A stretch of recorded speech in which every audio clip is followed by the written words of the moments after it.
A wizard never arrives late. Or early. Arrives precisely when he means to. Now, those words were not communicated to me, but I could tell from a look. This is DGX Spark. This is why you're here, right? 128 gigabytes of machine learning stuff in here. But Nvidia also wants to put their best foot forward with their software stack and the software experience and what you can expect when you get yourself into the Nvidia developer ecosystem. You can use this as a desktop computer. You could use this as a network companion with your dev laptop or your dev workstations. This thing just sitting on the network, being an intelligent little AI brain answering your questions without taking any resources off of your, main development machine or your laptop or whatever it is on the local network over the internet via dual 100 gigabit network interfaces. Yeah, this is DGX Spark. This is the GB10. This is an homage to the DG1. It's just a littler DG1 to the tune of about 230 watts. Let's take a closer look. Let's dive in.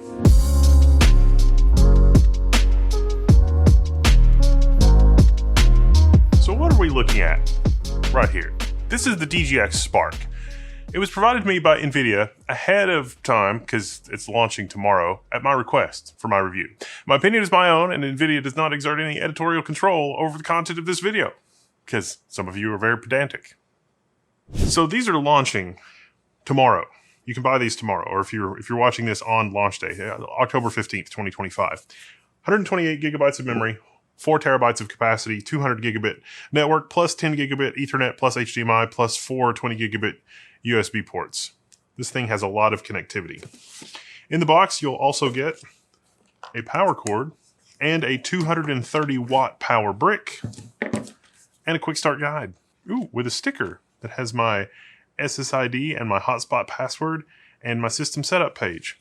One of the USB-C is just for power. It's the one close to the power button. So make sure you don't plug it in the wrong place. 1 year product warranty.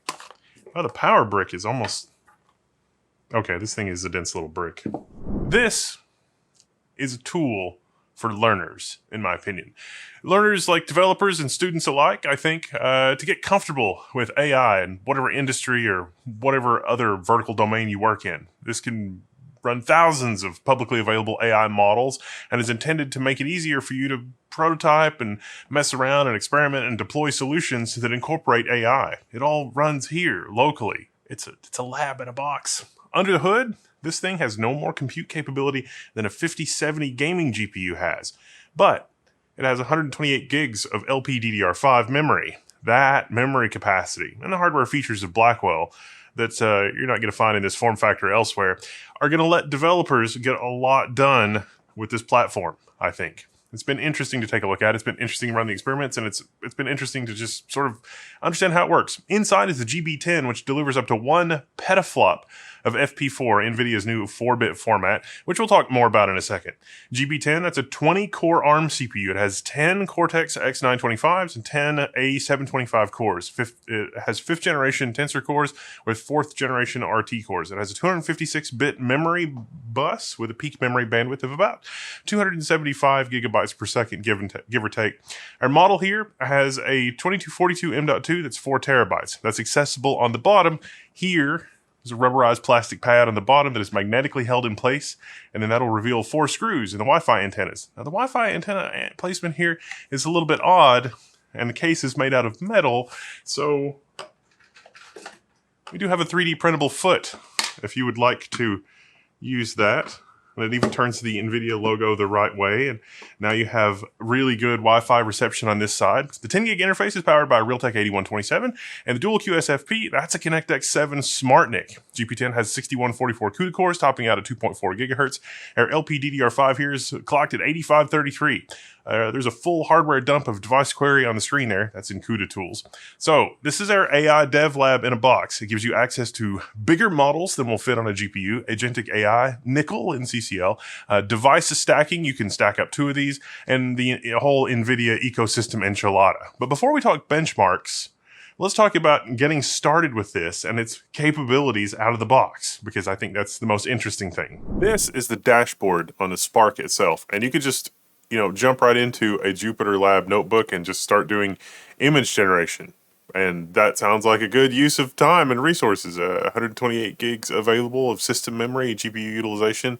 I literally just updated it, and while I was shooting some more, of the footage for this, the Nvidia dropped another update. They're real, they're nervous as a kitten about this launch. It's fun. So this is a demo that I set up with Jupyter Lab, and of course it's a Danny DeVito-like character eating cereal out of a moving car. And so you could just jump right into having a Jupyter notebook environment on your LAN that has access to 128 gigs of VRAM. And you build the prompt, do the code, run the thing, get the output. How simple is that? And that is sort of what we jump into. Like the resources that NVIDIA has on GitLab will walk you through doing almost all of this, and that is what I have set up for this video. So there's DGX Spark playbooks, Comfy UI, dive into image generation with Comfy UI. I just use Jupyter Notebook, but we could use Comfy UI. The DGX dashboard that I just showed you, but if you want to do Flux and LoRa fine tuning, that's fine. Mon AI reasoning model, optimized JAX, Ollama factory. There are all of these examples. Now I want to show you the build and deploy a multi-agent chatbot, because this is kind of modern enterprise architecture for AI if you're working on this kind of thing. And this is really pretty amazing because it's a whole bunch of chatbots that work together. So let's take a closer look at that. This is a sandbox that lets you experiment with agentic AI, but this is not the product. This is a thing for you to learn at. And so I've got my debug console pulled up from my browser. Hello, and send a message to start chatting with Spark. Understand what we're looking at here. We've got GPT-OSS 120 billion acting as the supervisor model. But we actually have several other models in play here. We have DeepSeek Coder, 6.7 billion instruct. That is the code generation model the GPT-OSS 120 billion will work with. We also have Qwen 2.5, VL, 7B instruct, and Qwen 3 embedding as the embedding model. And so like together, these models are pretty big, but it is, they're not going to overrun 128 gigs of memory that we have here, but together they will get pretty close to filling up all the 128 gig. And so we can upload documents and have tool calling and a model and that can recognize it's like, oh, I need to call a tool to parse this PDF or understand the contents of this PDF or see what's inside this image or to help with code generation. And you can access some of that through the chat. So I've uploaded a PDF of NVIDIA RTX Blackwell GPU architecture as well as the MNL 2821 PDF, which is a motherboard manual PDF. Using only the MNL 21 PDF as a reference. Does this support DDR5 and DDR5 6400? Because I'm curious about the memory and I don't want to go digging through the manual because reading, I'm lazy. And so I've got a console pulled up here in Docker, and so it is doing the tool calling thing, and it has pre-processed the thing, and it's like, okay, according to the manual, the revision 1.0, the H14 SSL NT, it got the name of the motherboard correct. DDR5 memory can run at a speed of 6400. The manual is DDR5 support, and the memory type specifies the maximum frequency of 6400 megatransfers. Can you tell me what page the manual has information about populating the memory channels? Let's see if it can handle this. This is sort of complicated.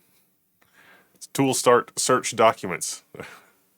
And we can see that happening in the console here. There's all kinds of stuff happening.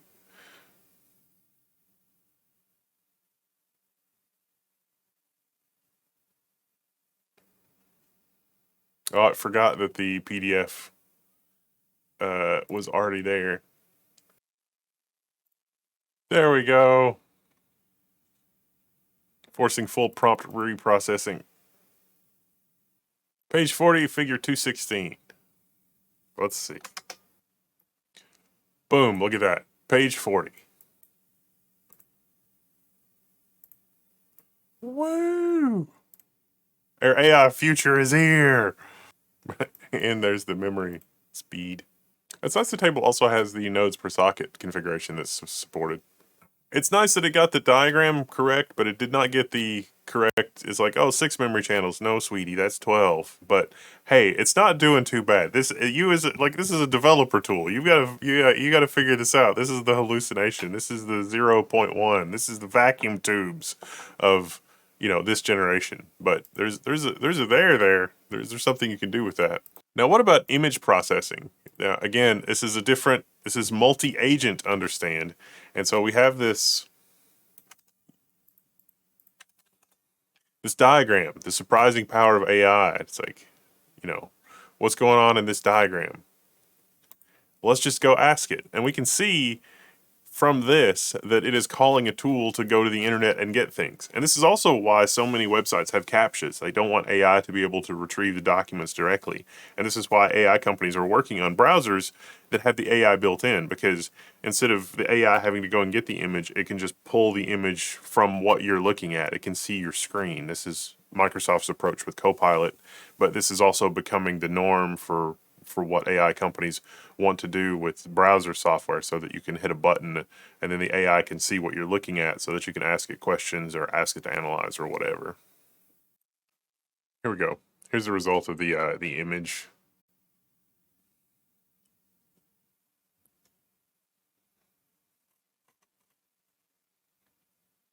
So this example is tool calling to a different Docker container. So like if we look at the Docker PS output, we can see that we've got a lot of containers running, and we can see that, we've got the Milvus standalone and the Quen 2.5 v1. This is the multimodal one, the one that just just did the image processing, the 120B supervisor, DeepSeek coder, and how all this is, glued together.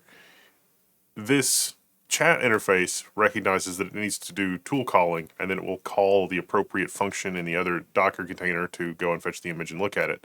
And then based on the contents of the image, can give you a nice summary. So it's multi-agent chatbot workflow. Like, this is the state of the art. This is where people that have been doing AI development for the last 5 years are doing a lot of their development. And to be sure, it's got bugs and it hallucinates and there's weird stuff that happens. But that it is as functional as it is, with as little effort as there is promising from a development standpoint and a future tools standpoint. So this is just, another demo of like the multi-agent thing, and also like code assist and experimenting with that. You wouldn't use this for actual code assist. This is just an example of like how you could build something like that. You wouldn't use this for retrieval augmented generation, but you would use this to learn about how that works as you're building something. That's what makes it interesting. This is just B-roll of the PDF that I uploaded, so we can see it referencing the PDF and looking through the PDF here in the Docker logs portion.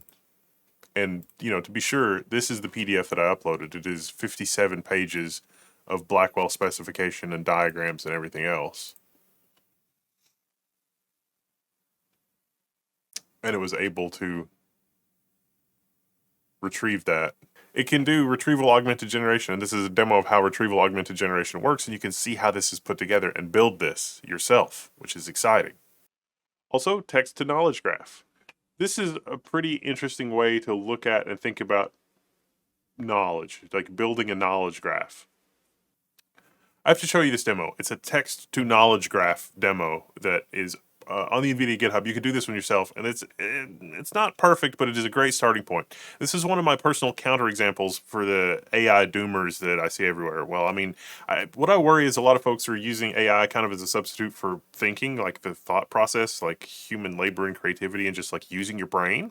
AI isn't going to do the thing on its own any more than a table saw is going to cut up a bunch of lumber on its own. I mean, that's sort of the reality that we're at here. I mean, yes, there are some things that it can automate, but building a knowledge graph is important and interesting. And historically, building a knowledge graph was a lot of effort, but it was worth it if you had a lot of information to organize and you were trying to figure out what was relevant and what was not. Think like scientific knowledge or anything like that, but it also applies to fiction. Like, you can use this on novels and science fiction, and it's useful for world building sometimes if you're an author. So I've uploaded Mary Shelley's Frankenstein because it's interesting.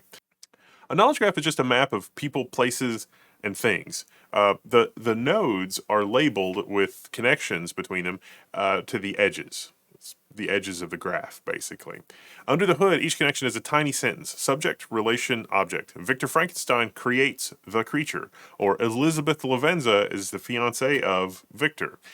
Break a book or your own documentation into hundreds of these little atomic facts, and suddenly you can search and filter and do all sorts of fun things. You can reason over the story when you have it represented this way. It makes it interesting to explore and things that you might have missed during the reading. You'll notice there's some rough edges. Pronouns like he or she or possessors like my can confuse the extractor, so you might see nodes such as the house of mourning or a generic he linking to the wrong person.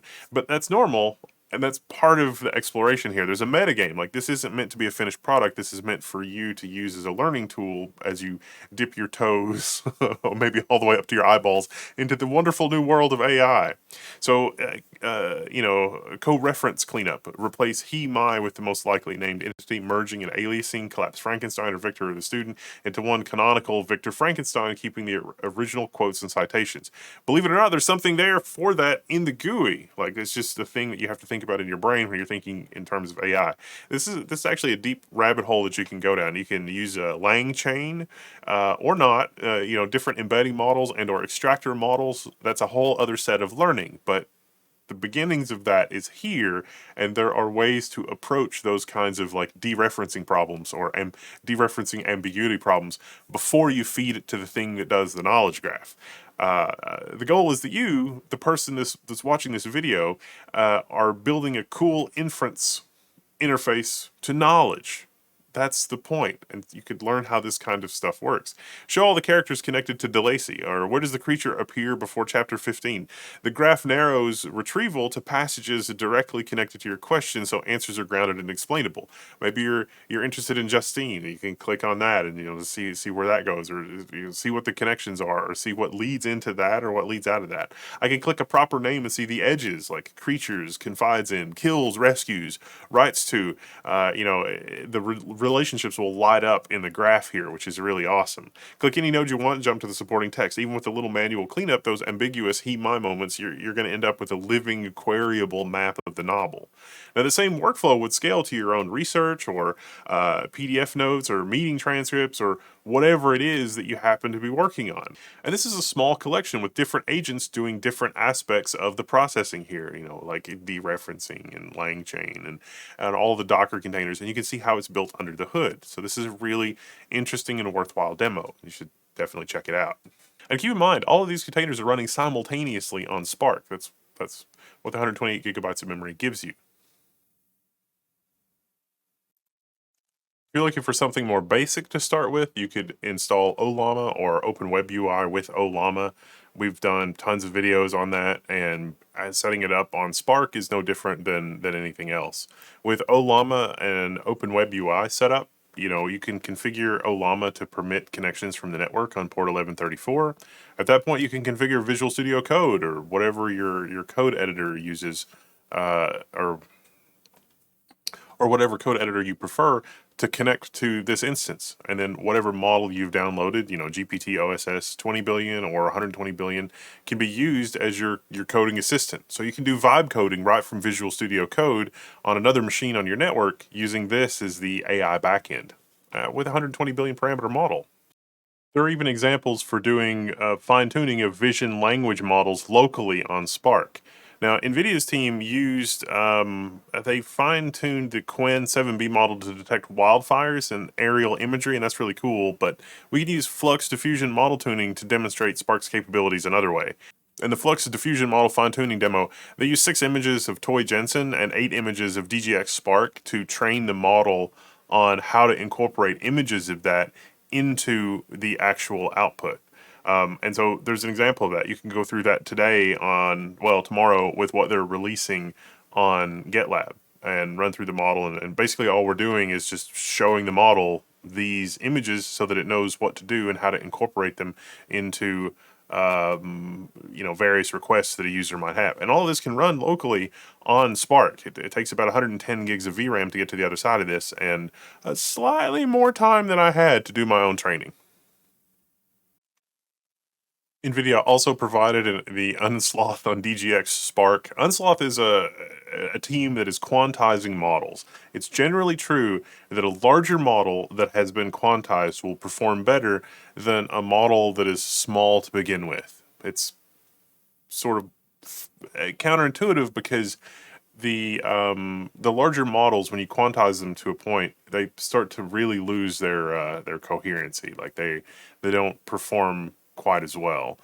In our own tests, we quantized the DeepSeek, R528, which is natively 8-bit Q8, and Uber Garmin folks in the level 1 community have quantized DeepSeek from Q8 to Q4 with roughly the same perplexity, and you can get that running up on DeepSeek just barely. There's just barely enough memory. You're not going to have a super deep context, but you're able to run it and do interesting things with it, even though it's, a 500 billion parameter model, and we've only got, only 128 gigabytes of memory. The perplexity is a little high on that one, but other models that aren't quite as large, being quantized down to 4-bit, are generally pretty useful still. And as a learning tool or anything like that, it's still really pretty useful. So, don't sleep on quantized models. They can work surprisingly well. Now, I want to go back to video search and summarization for just a second. I know we've talked about it in some of our other content that we've done, but it is especially a good demo for Spark and Spark's capabilities. And I want to start by looking at the hardware requirements page. Look, local deployment default topology. 8 B200s, 8 RTX Pro 6000 Blackwell, and it's like, we're going to use the local Cosmos Reason 7 billion parameter model, and the LLM is going to be Ollama's 3.1 70 billion parameter model. This seems like this would be impossible to scale down and attain, but you can. You can scale it down to all the way down to Jetson Thor, as I've demoed before, but it also runs just fine on Spark. Thor and Spark are similar in some of these regards, and this is a great platform to experiment with.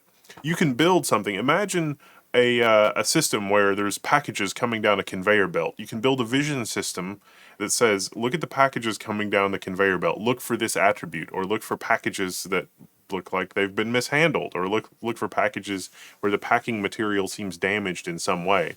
And that system prompt, like as the programming task, one of the things that you come up with as a developer is the natural language prompt that you feed the language model that is analyzing the video. That will run just fine on the Spark platform, and it works well on the Spark platform, even though it's not 8 RTX Pro 6000s. You can still experiment with that and work on it and iron it out here, and then scale it up as far as you want to go to these multi-million dollar, B200 based systems. That's the scale. That's the promise. That is the ecosystem that Nvidia has built from individual developers, folks like you and I watching this video, working on a relatively self-contained system. The thing that you do there, the thing that you figure out there, what you set up there, and the geometry and of how you engineer that solution will scale all the way up to the top. That is the value in NVIDIA's ecosystem. That is what they have built. And the video search and summarization demo, you can check out today. There's nothing Spark special about it. It'll run on basically anything as long as you've got the VRAM for it. And it can be parcel inspection. It can be road traffic inspection. The other demo that we did was warehouse safety, showing how the system would automatically flag things for warehouse safety, like show me the time indexes where someone was not wearing safety gear. And so at the end of the day, you can look at that. It's like, oh, here's a table of events that has been created in a web UI for me to explore the video data that way. That's something that a relatively inexperienced developer can build with these learning resources and develop, modern commercial solutions based around that. Did you forget that Spark has 200 gigabit interfaces? Nvidia has the walkthrough for how to set that up.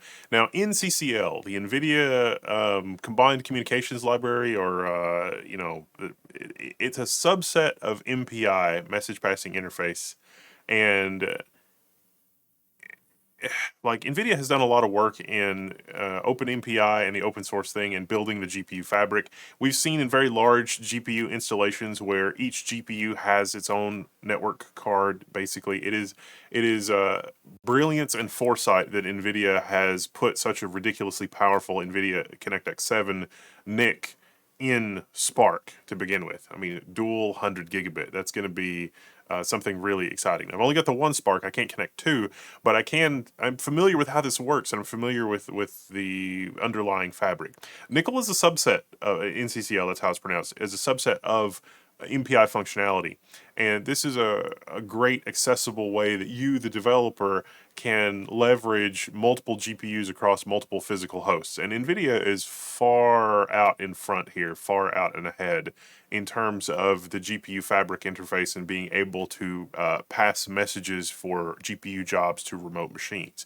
So I can imagine that there are teams out there that are learning to write code or learning to work on this sort of thing that need this kind of functionality. The ConnectX-7 that's in the Spark in my testing seems to be a little power gated or a little power limited, like the ConnectX-7 NICs that I have access to, like in the enterprise, like in the real world, perform a bit better. But you can still get 100 gigabits out of this, and I think stacking two Sparks together, giving you access to a memory footprint of 256 gigabytes, given the other performance limitations of the Spark, is entirely reasonable. But as a platform to experience the APIs and learn things and put it together, again, that is part of NVIDIA's goal with this whole platform. If you can run this stuff at home or in your lab or for your employer at a small scale, you can then convince them to spend the few million or dozens of millions or hundreds of millions of dollars on the big stuff when you can get it running on the small stuff. And that is, Nickel and the network aspect of this, and being able to scale to GPUs across multiple physical hosts is going to be a big part of that. And having that here, it's like at a very basic level, connect two Sparks together. And it is going to scale. It is going to, the theme here is that, yes, we can scale from this tiny little desktop appliance all the way to something enterprise level in the cloud. That is what makes it exciting. I've only got the one, so this is going to have to be a video for another day. But yes, 200 gigabit through dual QSFP connections. Amazing. And also, you look at the how-to to see what you're getting yourself into. It's really not that complicated. Now, I mentioned I think the CX7 is a little power gated. You definitely notice it a little more when the system has a background load and things are running. Peak performance for both CX7 interfaces, I can achieve about 130 to 150 gigabit, give or take. Not too bad. You can see it dips down there sometimes. It does seem to be a thermal component here. It's like I can let it run for a long time and heat soak. And it doesn't seem to be thermals from the optic adapters. The system does not ramp the fans even when the optics get really hot. But I've tried both color chip and even just loopback cables, which use very, very little power overall. Real world performance, about 55 gigabit off of the interface, even when the rest of the system is busy, which isn't too bad. OpenFold, open protein folding. Yes, you can do open protein folding and customizing it. Nvidia has a demo for setting up OpenFold. This is going to be something that I would like to explore. If there are any, bioinformaticists on the forum and you want to do any testing, let me know. But that's something that I'm going to have to save for another video. I was going back to Jensen's slide on Blackwell, and a Hopper will be hard to give away. Remember that? That when Blackwell starts shipping in volume, you couldn't give Hoppers away. It's incredibly important to understand that graphic mixes two things. Performance benefits from both the new Blackwell silicon, sure, that's pretty, the hot new thing, as you'd expect, but also the performance benefit from aggressive, low precision math. And that last one doesn't come without some trade-offs, new hardware. Yeah, so with Spark, NVFP4 is the real accelerant. NVFP4 uses 2 levels of scaling per block and global tensor to try to hold the accuracy within about 1%, losses, while shrinking the memory footprint by about 3 to 3.5 times versus floating point 16, or about 1.8x versus FP8. That's why Spark, it's a 20-core ARM box with 120 gigs of LPDDR5, as I said. even though it operates at just 275 gigabytes per second, can feel really, really fast. The FP4 trades bits for bandwidth, and that's really important for Blackwell, but particularly important for Spark. You can run FP8, FP16, bfloat 16, but you're going to hit the bandwidth wall a bit sooner on Spark than you would on other Blackwell-based platforms because of the LPDDR5. And if you think on a longer timeline, because we've already burned precision down to FP4, the next generations after Blackwell aren't going to get the same loss of bits speed up from fewer bits. There's no more bits left to cut. Future gains will have to come more from architecture and hardware, right? So this is going to be the biggest speed up that we're going to see for a while. I just don't think we're going to see this on Vera Rubin. I mean, I could be wrong. There are precision shifts from prior generations, sure, but that's also why Blackwell's rollout has been somewhat bumpy. The kernels and enablements and that sort of thing were still landing even when the hardware launched. I mean, that's why, as I'll talk about a little bit later, the Jetson Thor got the headline. It's like, oh, we got a 3.5 times speed up, just a few weeks after launch. It's like, well, that's because of this. Week by week, Tensor, RT, LLM, and Nickel, NCCL, FP4 paths, all of those software paths are maturing, enabling developers to get closer to what Jensen promised when he showed us that Blackwell slide. So for me, Spark's charm is less its peak performance and more an AI lab in a box that teaches modern workflows and really helps you understand NVFP4 and how it might benefit, whatever you're working on and integrating that.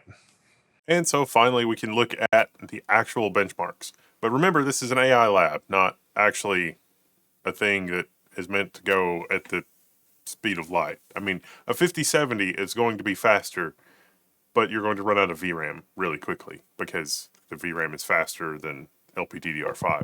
And if you look at this, our normal benchmarks, we're doing FP8 benchmarking here. It's like, okay, 93 FPS on our FP8 Llama 3.2 billion parameters. The bfloat 16 is also, not an entirely unreasonable 62 FPS. So moving from blockfloat 16 to FP8, that is quite a speed up. But now you understand why I'm giving you the background about FP4. FP4 is the star of the show here.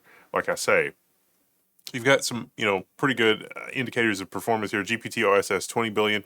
Honestly, the 120 billion parameter version of this model is not that much slower. And remember, this is also still running at full 8-bit. Everything here is 8 or 16-bit. Well, blockfloat 16, so not quite 16-bit. But the speed up from 16-bit, true floating point 16-bit, and then blockfloat 16-bit's a little faster, and then FP8 all the way down to Nvidia's 4-bit, then you start to understand, okay, yes, the performance here is substantial.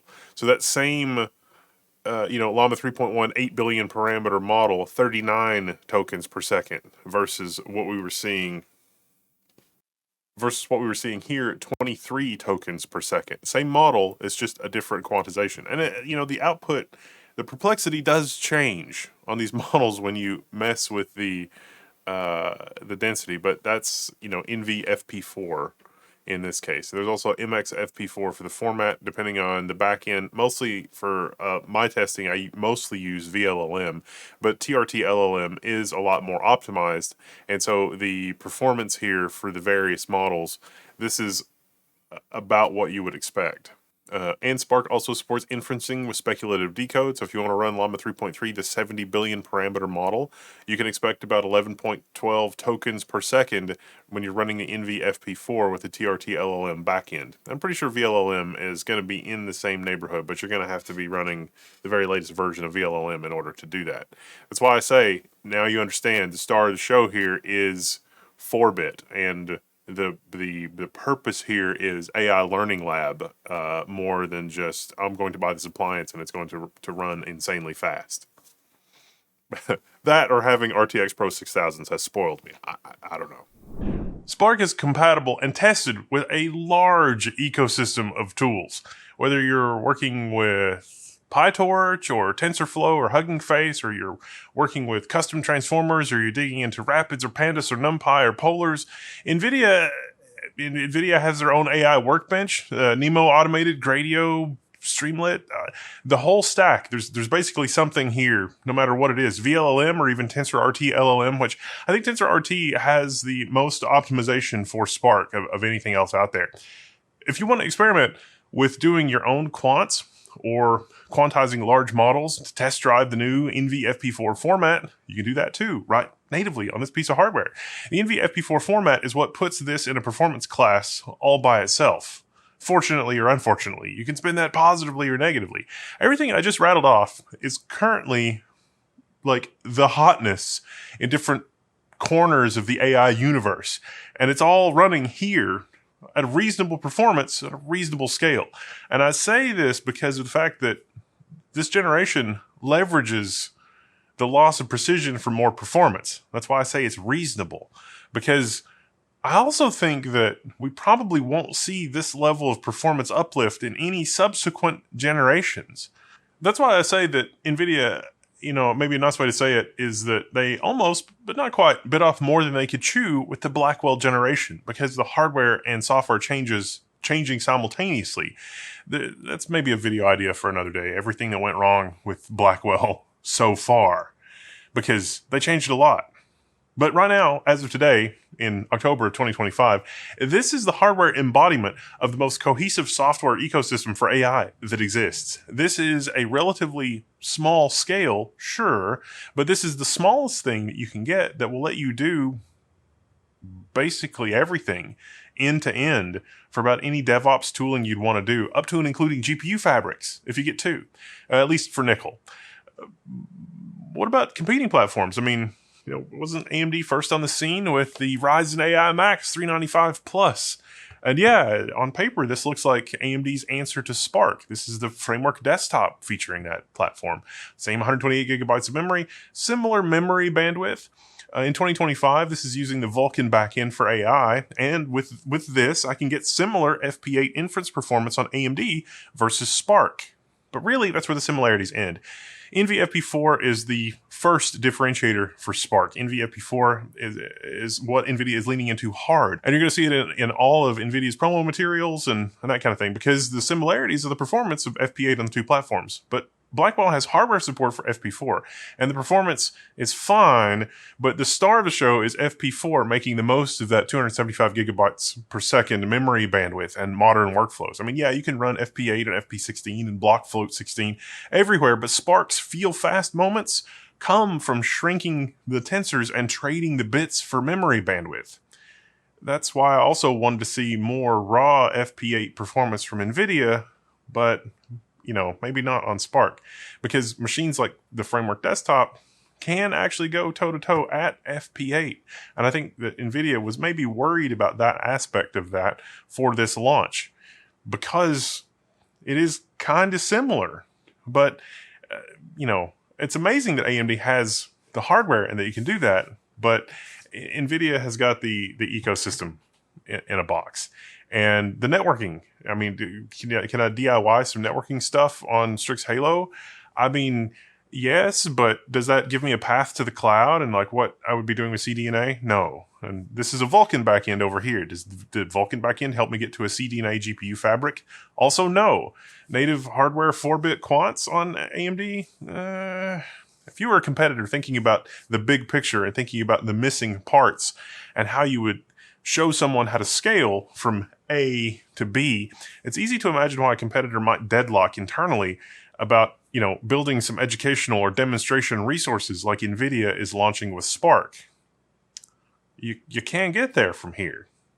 Probably what they're thinking. This, carried only by the grace of a few internal and external enthusiasts. I get it. Meanwhile, Spark is a true soup to nuts dev lab first. You have a turnkey portal, a Visual Studio Code plugin. It can be in appliance mode right out of the box so that you can use it with your existing dev workstation or whatever you want. But it's not only about the inference performance. That's what we're talking about when I say like FP8 and all the other stuff. On day one, you have a clear path with Spark to learning about and building useful retrieval augmented generation solutions and building knowledge graph playbooks and learning about multimodal agents and building complex video search and summarize routines. I mean, you can, things that were impossibly out of reach or multi-million-dollar software projects 5 years ago, you could do in a couple of weeks now. I mean, it's true frontier deep learning and fine tuning. And there's examples for people that are doing research even in other entire divisions, physics, biological research. And the software enablement's here for Spark. It also benefits Thor, the FP4 enablement they're launching today or tomorrow. Also does a 3.5 speed up there. So I think Spark's going to go everywhere. CS labs, internal dev teams, solo tinkerers, because it's an AI lab in a box with reasonable power, clear examples, and a clean path to bigger irons when you graduate to GPU fabrics and everything beyond. Folks are going to share my video with their bosses as justification to request a Spark. Or two, probably. If you need budget cover, this is cheaper than a forgotten cloud instance. Oops, I accidentally left the cloud instance on and doing stuff. That's going to be a big bill. And the skills that you build with this are going to transfer directly to those big clusters in the sky. For competitors, this is also, it's giving you your homework. Your homework is obvious here, right? Reduce the friction, document the path, make the developer workflows easy, because enthusiasts notice when the basics are easy, and then they roll out that to their job. That's how this works. That's how this has always worked. The enthusiasts are going to be really excited about it. There is another option, dual RTX Pro 6000s. That gives you 192 gigs of VRAM. And that's currently the next tier beyond this, but that unlocks everything that I've shown you today. That's probably going to set you back at least $20,000, and it would be an order of magnitude faster, which is nice. But I'm also given to understand that Nvidia is working on an in-between option between the dual RTX Pro 6000 workstation and Spark. So it's something I think you'll have to stay tuned for. So what's next for this hardware? Well, I'm going to try to get a second one and see if I can improve on those network scores, network speeds. Oh, and for what you see on the desk here, I'm already up 2% just replacing the thermal compound with PTM 7950. Hit me up if you have an idea for what you want to see next. I'm Whittle, this is Level 1. This has been a quick look at NVIDIA's Spark. Did it spark any ideas that you want to share below or in the forum at Level 1 Text? I'm signing out, and I'll see you there.